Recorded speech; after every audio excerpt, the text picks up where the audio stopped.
우리 함께 봉독하겠습니다. 내가 율법이나 선지자를 폐하러 온 줄로 생각하지 말라. 폐하러 온 것이 아니요 완전하게 하려 함이라. 아멘. 살아계신 하나님의 말씀입니다. 할렐루야. 하나님 아버지와 예수 그리스도로부터 오는 은혜와 평강이 이 시간 여러분 가운데 함께 하시기를 예수님의 이름으로 축원합니다. 아멘. 오늘은 율법의 완성 예수 그리스도라는 제목으로 다음 주까지 말씀을 전하도록 하겠습니다. 이번 주부터는 다시 우리 산상수훈의 말씀으로 오랜만에 돌아와서 예수님이 강화하신 그 진리의 핵심 그리고 그 가르침의 의미가 뭔지 다시 한번 살펴보려고 합니다. 산상수훈 말씀을 나눈 지가 상당히 지났죠, 여러분. 우리가 부활 절기 기간 동안에 부활의 삶을 어떻게 살아야 될 것인가 나누다가 이제 산상수훈으로 돌아왔는데 여러분 많이들 잊어버리셨죠? 네. 여러분의 감각을 깨워드려야 되겠다 하는 생각을 했습니다. 여러분 산상수훈은 쉽게 말하면 예수님이 어떤 산에서 제자들에게 진리를 설파하시는 내용입니다. 주님의 가르침의 핵심, 그 핵심 사상이 이 산상수훈 속에 다 들어있다 해도 과언이 아닐 것입니다. 그런데 주님이 왜 제자들을 따로 부르셔서 산중에서 강화하셨을까? 여러분 산상수훈 바로 이전에 무슨 내용이 있었죠? 예수님을 병을 고치고 귀신을 쫓는 신통한 존재로 여기던 수많은 무리가 자신들도 기적의 대상이 되어보고자 복을 얻어보고자 예수님께 막 우르르 몰려들었단 말이죠. 그것이 잘못됐다는 얘기는 아닙니다. 그게 인간의 본능 아니겠어요?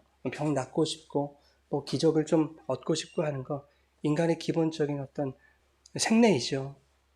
그것을 잘못됐다고 말씀드리는 건 아니지만 상황이 그러했다라는 것을 여러분 말씀드립니다. 그러자 예수님은 제자들만 따로 산으로 부르셔서 그 사람들이 오해하고 있는 진짜 복의 의미가 뭔지를 가르쳐 주시는 것이 바로 산상수훈의 시작, 팔복이었던 것이죠. 예수님이 도대체 이 땅에 왜 오셨는가? 그리고 예수의 진리가 의미하는 것이 도대체 뭔가 하는 것을 예수님이 이 복이라는 것으로 설명해 놓으신 것이 산상수훈 중에서도 팔복이었죠. 그런데 예수님이 말씀하신 복의 내용들이 어땠어요? 세상의 복들과는 완전히 다른 것이었다. 가난하고 애통하고 줄이고 목마르고 심지어 박해를 받는 그들이 복 있는 자들이다. 말씀을 하시거든요. 그러나 세상은 그게 복이 아니잖아요. 세상은 그러한 자들에게 뭐라고 합니까? 지질이 복도 없는 자들이라고 얘기하죠. 쉽게 말하면 이런 거예요. 성경이 말씀하고 있는 복이라는 것은 세상 사람들이 생각하는 개념에서의 그러한 복이 아니다 하는 겁니다. 예수님이 이 땅에 오신 것도 세상 사람들이 말하는 그러한 복을 주시기 위해서 오신 것이 아니라 예수님 자신이 복으로 오셨다라는 것을 말씀하시는 것이 산상수훈과 팔복이죠. 여러분 팔복이 어떻게 시작하죠? 심령이 가난한 자는 복이 있나니 천국이 그들의 것이다. 천국으로 시작해서 의를 위하여 박해받은 자는 복이 있나니 천국이 그들의 것이다. 천국으로 시작해 천국으로 끝난다는 것을 제가 강조했다는 것을 여러분 기억하실 겁니다. 그러면 그 천국과 천국 사이에 끼어있는 위로를 얻고 기업을 받고 배부르고 긍휼히 여김을 받고 하나님을 보게 되어지고 하나님의 아들이라 일컬음을 받는 그 모든 것들은 천국의 무엇이다? 내용이다. 그런데 성경은 그 천국이 바로 하나님 나라로 오신 누구라고 말씀하죠? 예수님이라고 말씀합니다. 회개하라, 천국이 가까이 왔다. 하나님의 나라가 너희 가운데 있다. 그런가 하면 심령의 가난과 애통, 온유함과 줄이고 목마름, 긍휼과 마음의 청결과 화평과 의, 이 모든 것은 누구를 설명하는 것이었어요? 우리가 열심히 행하면 이룰 수 있는 것들이 아니라 그것은 예수 그리스도의 속성을 설명하는 것이었죠. 이것을 일일이 다 설명드리면은 여러분 8주가 걸리니까 간단하게 이것만 설명드릴게요.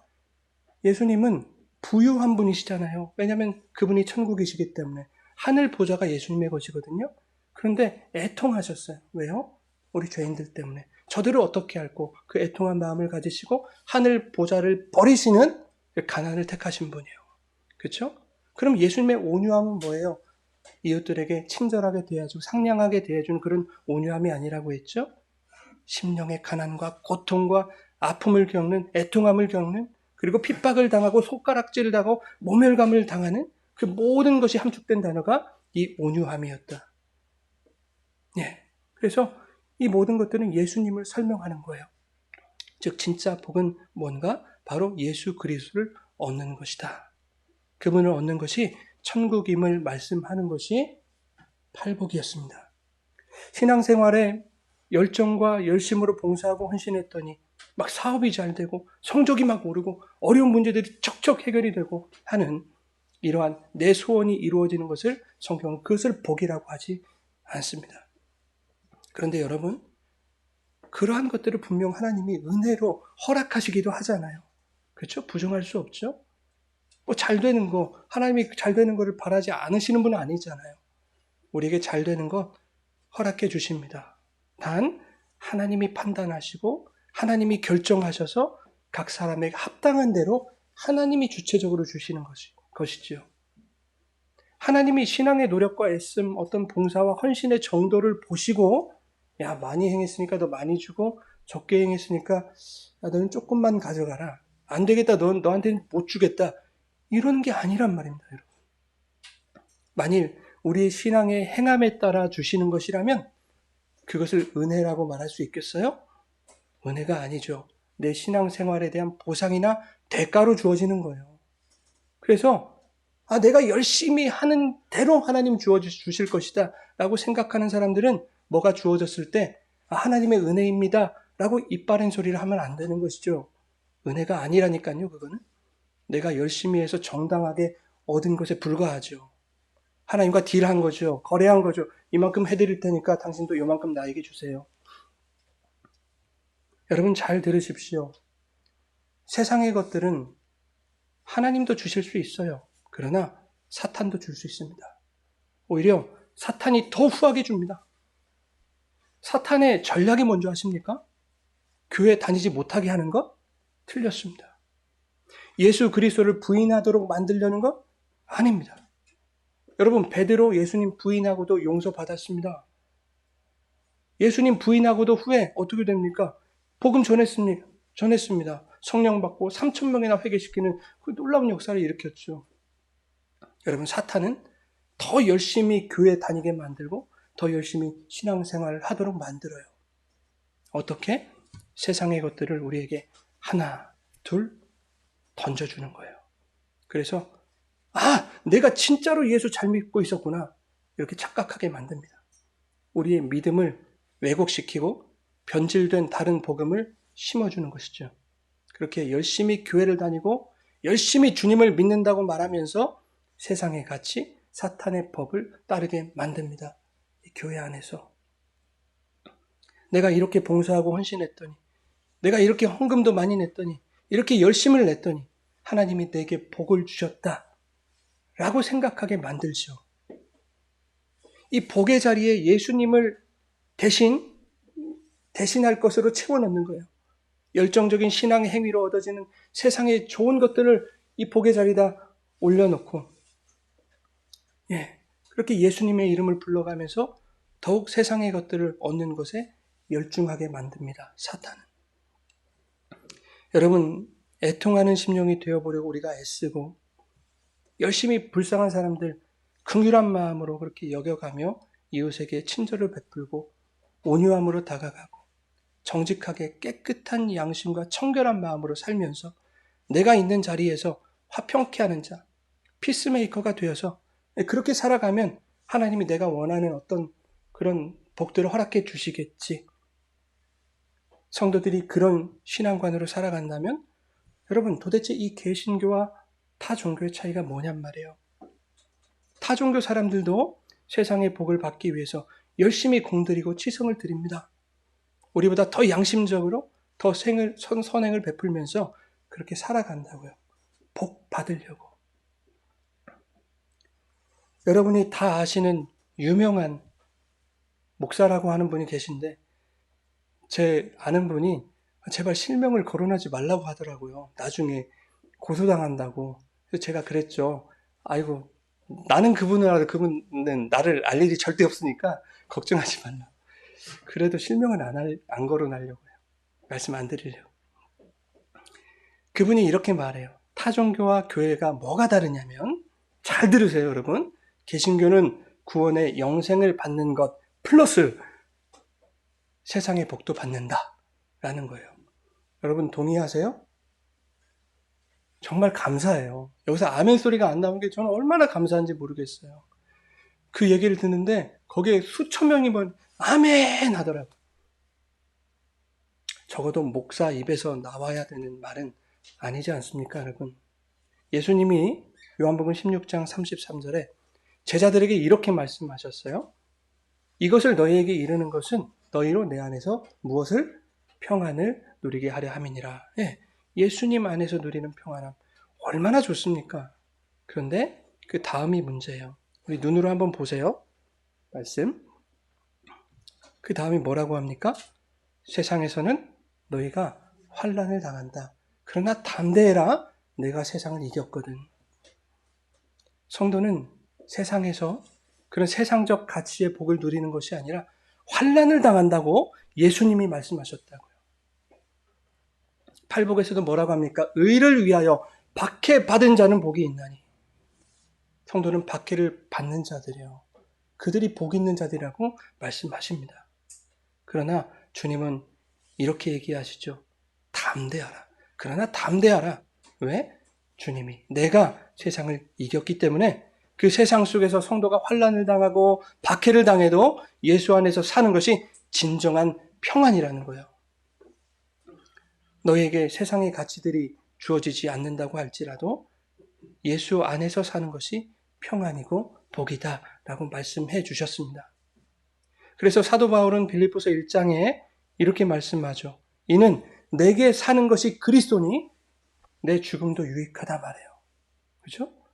내가 예수라는 그 생명, 그 복을 얻었기 때문에 설사 이 세상에서 환난당하고 박해만 당하다가 목숨이 끊어져도 그 목숨 끊어지는 그 자체가 복이죠. 왜? 나는 곧 하나님 만날 거거든요. 여러분, 개신교는 구원도 받고 세상의 부귀영화도 얻는 종교 아닙니다. 우리 개신교는 하나님이 그의 아들 예수 그리스도를 이 땅에 보내신 목적이 무엇인가? 라는 것으로 설명되어야만 해요. 그런데 그 답은 오직 하나예요. 독생자 예수 그리스도의 십자가를 통한 자기 백성의 구원이라고요. 예수님이 오신 목적은 그거밖에 없어요. 여러분, 우리 개신교에서 말하는 개념들이 세상적인 가치로 희석이 되면 안 되는 겁니다. 그것은 진리가 아니죠. 변질된 거죠. 우리 본질과 변질 다 공부했지 않습니까? 구원도 받고 세상의 복도 받고 이것은 예수님이 이 땅에 오신 목적과 다른 거예요. 시편 133편 3절을 함께 보겠습니다. 헐몬의 이슬이 시온의 산들에 내림 같도다. 거기서 여호와께서 복을 명령하셨나니 곧 영생이로다. 분명하죠. 하나님이 명령하신 복은 영생입니다. 구원이에요. 하나님의 이 명령을 이 땅에 오신 예수님이 그대로 이어받아 가르치시는 거예요. 자, 요한복음 12장 49절, 50절인데 49절을 먼저 읽겠습니다. 내가 내 자의로 말한 것이 아니요 나를 보내신 아버지께서 내가 말할 것과 이를 것을 친히 명령하여 주셨으니. 자, 보세요. 그러면 하나님이 그의 아들 예수 그리스도에게 무엇을 말하고 무엇을 이르라고 명령하셨을까요? 하나님이 우리에게 명령하신 그대로를 명령하셨겠죠. 50절 보십시오. 나는 그의 명령이 영생인 줄 아노라. 그러므로 내가 이르는 것은 내 아버지께서 내게 말씀하신 그대로니라 하신다. 아멘. 저는 이런 말씀을 들을 때마다 전율이 끼쳐지고 소름이 돋아요, 여러분. 어떻게 성경이 이렇게 디테일하게 하나로만 연결되어 있는 거죠? 성경은 두 갈래로 나뉘거나 다른 관심사로 희석되지 않습니다. 흠잡을 틈을 보여주지 않아요. 그래서 모든 성경은 하나님의 감동으로 된 것이다 라고 말씀하지 않습니까? 성경은 하나님의 마음이에요. 하나님의 뜻이에요. 그래서 이 뜻은 둘로 나뉠 수가 없는 겁니다. 예수 그리스도를 우리에게 보내신 목적은 유일해요. 우리에게 복 주시려는 것인데 그것은 예수 그리스도가 우리에게 복으로 오시는 거예요. 자, 그러면 예수님도 하나님이 명령하신 그 복을 이제 명하셔야 되겠죠. 예. 하나님이 명령하신 복이 영생인 줄 예수님 아시기 때문에 예수님도 그 영생의 복을 사람들에게 일러주셔야 되는 거예요. 그래서 예수님이 어떠한 산에서 복을 명령하고 계시는 거예요. 그것이 산상수훈의 시작 팔복이었던 것이죠. 그러면 도대체 예수님이 그 복에 대해서 말씀하신 바로 그 산은 어떤 산인가? 그 산의 실제 이름이 뭐고 어디에 있는지 그 별로 중요하지 않습니다. 물론 역사적으로 실제하는 산이지만 그보다 중요한 것은 이 산이 무엇을 상징하고 있는가, 이것을 우리가 아는 것이 대단히 중요해요. 조금 전에 시편 133편에 하나님이 어떤 산에서 복을 명하셨는지 그것을 알면 예수님이 강화하시는 그 산의 정체가 드러나겠죠. 133편 다음에 있습니다. 한번 보세요. 헐몬의 이슬이 시온의 산들에 내림 같도다. 무슨 산이요? 시온산. 그러면 시온산 거기서 여호와께서 무엇을 명령하셨다? 복을 명령하셨다. 그것이 영생이다. 자, 예수님이 산상수훈을 강화하시는 산은 어떤 산일까요? 그러면 예루살렘 성에 있는 시온산을 의미하는 거예요. 그런데 그 시온산은 예루살렘 새 성전이 있는 하늘나라의 새 예루살렘 성전을 의미하는 거예요. 상징하는 거예요. 즉 하나님이 새하늘의 그 새 예루살렘에서 복을 내리시는 것을 지금 예수님이 지금 이 산에서 재현하고 계시는 거예요. 그래서 마태복음 5장 2절에 이렇게 말씀합니다. 예수님이 그 산에서 입을 열어 가르쳐 이르셨다. 이렇게 말하는데 이 표현이 구약에서는 무슨 뜻이라고 했어요? 하나님이 입을 열어 말씀하셨다. 라는 의미로 사용하는 표현이었다. 말씀을 드렸는데 기억이 안 나실 수도 있고 나실 수도 있고 나면 좋고 안 나면 지금 들어서 좋고 예. 여러분 입을 열어 가르쳤다라고 할 때 이 열리다라는 말도 예수님이 세례를 받고 나오시잖아요. 그때 뭐가 열려요? 하늘이 쫙 열리고 마징가 제트가 나오는 것이 아니라 성령이 비둘기처럼 임하죠. 그리고 하나님의 말씀이 임하죠. 어떤 말씀이에요? 이는 내 사랑하는 아들이요 기뻐하는 자다. 열리면 말씀이 주어지는 거예요. 그런데 예수님이 설교하시는 이 산이 구약의 시내산과 대조를 이룬다라고 말씀을 드렸어요. 여러분 기억하십니까? 네. 기억을 못해도 지금부터 들으시면 돼요. 간단하게만 말씀드릴게요. 구약과 신약, 또 모세와 예수 그리스도, 시내산과 예수님이 강화하시는 산을 모형과 원형의 관계로 제가 설명을 드렸어요. 네. 구약과 모세와 시내산의 율법이 설명하는 것은 원형이신 예수 그리스도를 설명하는 것이었다. 그런데 모형으로, 그 구약으로, 그 율법으로 원형을 깨달아야 되지만 원형이 오시지 않은, 예수가 오시지 않은 그 구약 시대에는 무엇으로 깨달을 수밖에 없어요? 율법으로 깨달을 수밖에 없죠. 예. 그렇다고 해서 이 말이 율법을 수행하는 것으로서 원형을 깨닫게 된다더라 라는 얘기를 하고자 하는 것은 아니에요.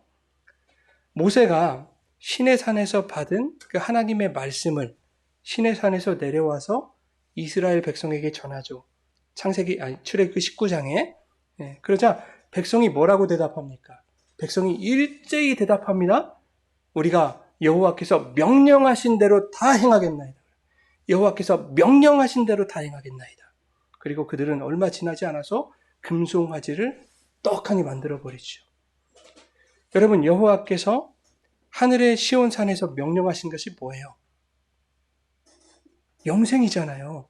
시편이 저 뒤에 있으니까 하나님 나중에 말씀하신 게 아니라 하나님은 시간의 차서대로 말씀하시는 분이 아니잖아요. 하나님의 영원이란 하나님의 영원에서 하나님의 모든 말씀이 이미 완성이 됐죠. 그런데 그 모든 말씀의 목적이 뭐냐면 영생이라니까요. 이 세상 가운데 영생을 명령하시는 거. 네. 그게 하나님의 명령이에요. 물론 지금 출애굽기 19장에서는 너희가 내 말을 잘 지켜 행해야 내 백성이 된다 라고 말씀하셨지만 그 말씀의 진의는 뭡니까, 여러분? 너희는 내 말을 다 지켜서 영생 얻을 수 있는 그런 종자들이 아니야. 이것을 깨닫게 하시려는 거예요, 여러분. 이스라엘은 이렇게 대답했어야 되겠죠? 아이고, 하나님, 우리 같은 연약한 죄인들이 어떻게 하나님의 말씀을 다 지켜 행할 수 있겠습니까? 우리는 하나님의 은혜 없이는 단 1분 1초도 살아갈 수 없는 존재임을 하나님이 너무도 잘 아시지 않습니까? 불평하고 의심하는 저희들을 애굽에서 건져내신 것, 그럼 우리가 말씀 순종하고 행해서 된 거 아니지 않습니까? 하나님의 은혜로, 아버지의 은혜로 된 건 아닙니까? 그러니 제발 부디 하나님 우리에게 은혜를 베풀어 주십시오. 이렇게 얘기했어야 되는 거예요. 무슨 말이냐면 하나님이 구약의 이스라엘에게 율법을 주신 것은 그 율법을 반드시 지켜야 된다라는 의미보다 너희는 율법을 어길 수밖에 없는 연약한 자들이라 그것을 알고 하나님의 은혜를 구하거라, 이 뜻이 더 강한 거예요. 그런데 모세는 시온에서 내려오는 그 하나님의 명령을, 그 영생을 모세도 몰랐겠죠. 구약의 인물이니까 몰라요, 모세도.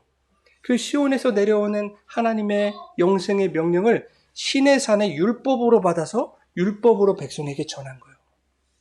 그렇다고 모세가 잘못했냐? 그렇지 않아요. 그것을 말씀드리는 게 아니라 이 모든 것이 하나님이 경륜하시는 구속사에 반드시 필요한 부분이었다 말씀하는 거예요. 그러니까 모세도 반드시 필요한 일을 한 거예요. 하나님이 쓰시고자 하신 그 일에 쓰임을 받은 거예요. 율법이 필요 없는 게 아니지 않습니까? 그렇죠? 율법은 우리의 죄를 깨닫게 한다. 하나님께 나아갈 수 있는, 예수 그리스도에 나아갈 수 있는 그 몽학선생의 역할을 하는 거 아니겠습니까? 여러분, 율법을 주신 것은 실체요 원형이신 예수 그리스도를 알라고 주신 거예요. 물론 구약시대에는 예수님 오지 않으셨으니까 그때 원형은 뭘까요? 하나님 자신이겠죠. 하나님의 마음과 뜻이었단 말이에요. 하나님이 시온에서 명령하신 그 영생, 그것이 원형이에요. 하늘나라의 영생. 그것을 율법을 통해서 깨달아야 했지만 율법은 오히려 어떻게 하게 했어요? 금송아지 만들어서 죄를 짓게 하더라. 이것을 보여준 것이 구약의 이스라엘의 역사였다 하는 겁니다. 그래서 구약의 그 신의 산은 율법의 산이 아니라 은혜의 산이었다는 것을 예수님이 바로 잡아 주셔야만 하는 거예요. 이것이 오늘 본문의 말씀이에요. 본문 함께 읽겠습니다. 내가 율법이나 선지자를 폐하러 온 줄 생각하지 말라. 아멘. 폐하러 온 것이 아니요 완전하게 하려 합니다. 율법과 구약의 말씀이 필요 없는 것이 아니다. 그것은 반드시 필요했던 거예요. 모세의 율법이 필요했던 겁니다. 그 율법으로는 원형을 깨달아 먹을 수가 없다는 것을 깨닫게 하시기 위해서 필요한 거예요. 이 말이 이해가 되십니까? 율법은 그 율법으로 하나님의 마음 뜻을 온전히 깨달을 수 없다는 것을 깨닫게 하시기 위해서 율법이 필요했던 거라고요. 그래서 로마서 3장 20절에 뭐라고 합니까? 율법으로는 그 율법을 온전히 행할 수 없는 우리의 죄를 깨닫게 합니다. 그렇게 말씀하죠. 아, 열심히 율법을 행하는 것으로 완전해질 수 없구나. 아무리 말씀을 지켜 행한다고 해도 나는 연약한 죄인이구나. 곤고한 사망의 몸이구나. 그러면 이 사망의 몸에서 누가 나를 건져낼까? 라는 질문을 갖게 되겠죠? 그때 생명의 성령의 법으로 오신 예수 그리스도를 깨닫게 된다면 그는 지금까지 자기를 구속했던 율법에서 자유하게 되는 거예요. 예수 그리스도를 통하여 율법의 완성이 이루어지는 거예요. 내 안에서. 율법에서 자유한다는 것은 율법을 어기고 살아도 된다는 것이 아니죠. 그것이 아니라 나의 행함으로 완전을 향해 간다는, 그 성화되어 간다는 그 죄의 사슬에서 풀려 주님이 완성하신 성령의 법에 이끌려 살아가게 된다는 것을 의미해요. 베드로가 어땠어요? 이전에는 내가 스스로 띠뛰어 내가 원하는 곳으로 갔지만 후에는 그렇게 못할 거야. 다른 사람이 띠뛰어서 네가 원하지 않은 곳으로 다니게 할 거야. 그게 생명의 성령의 법에 띠거든. 여러분, 팔복 바로 다음에 우리가 소금과 빛에 대해서 말씀을 나눴어요. 너희는 세상의 소금이다. 세상의 빛이다. 라고 말씀하셨어요. 예수님이 제자들에게 야, 부탁인데 제발 소금이 좀 되라 좀. 빛이 좀 돼서 빛처럼 좀 살아줄래? 이렇게 말씀하신 것이 아니죠. 자기를 녹여내는 그 희생을 통해서 세상이 부패하지 않고 살맛나는 세상이 되도록 최선을 다해서 소금의 역할을 감당해봐라 라는 말씀이 아니었어요. 어두운 세상을 밝히 비추는 그 등불의 역할을 감당해내야 된다라고 말씀하시는 것이 아니었어요. 여러분, 소금의 역할, 빛의 역할, 여러분 그렇게 감당하고 계십니까? 그렇게 살고 계세요? 지금은 잘 안 되지만 신앙생활 열심히 해서 우리가 내공을 갈고 닦으면 후에는 그게 가능해지겠습니까? 하나님이 얼마나 여러분들을 기다려주시면 될 것 같아요? 한번 생각해 보세요. 여기 대부분 수십 년 신앙생활 하셨잖아요. 여러분 20년 전에도 30년 전에도 40년 전에도 조금만 내가 말씀으로 좀 이렇게 완전하게 되고 성화되면 소금의 역할, 빛의 역할을 감당할 수 있을 거야 라고 생각들 해오셨잖아요. 그렇게 해서 내 신앙을 인정받으려고도 하셨었고 그거에 대한 보상도 얻고 싶어 하셨잖아요. 그런데 지금 30년이 지나고 40년이 지났단 말입니다. 여러분 그렇게 살고 계세요? 얼마나 시간이 더 필요하세요?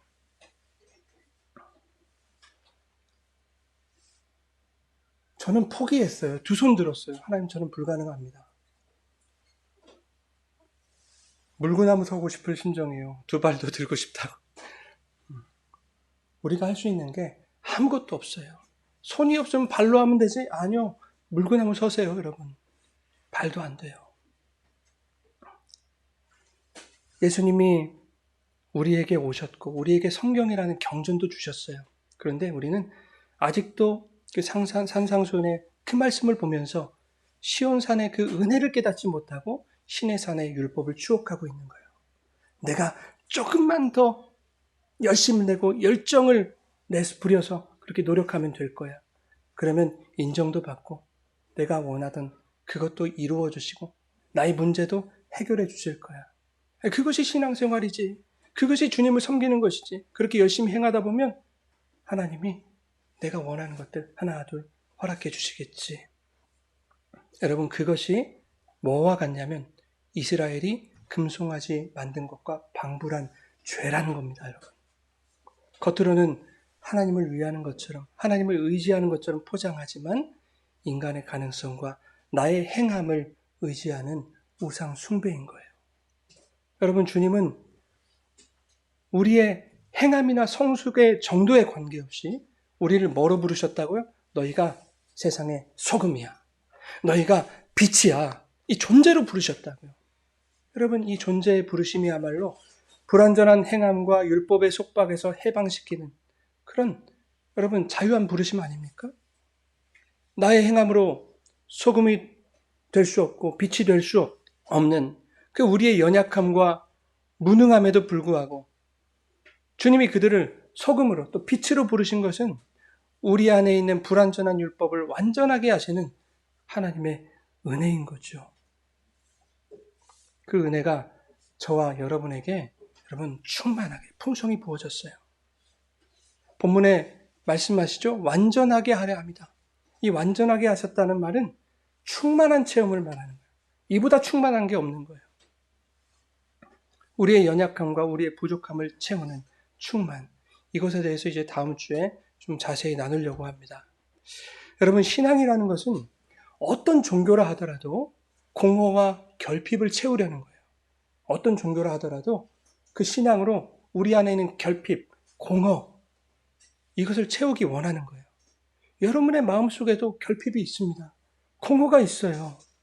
그런데 그 공허와 결핍이 무엇으로 인한 것인지를 우리가 알지 못하면 세상 사람들이든 교회 다니는 사람들이든 자신의 행함과 행위라는 율법에 갇혀서 끊임없이 공고한 인생을 살게 되는 것입니다.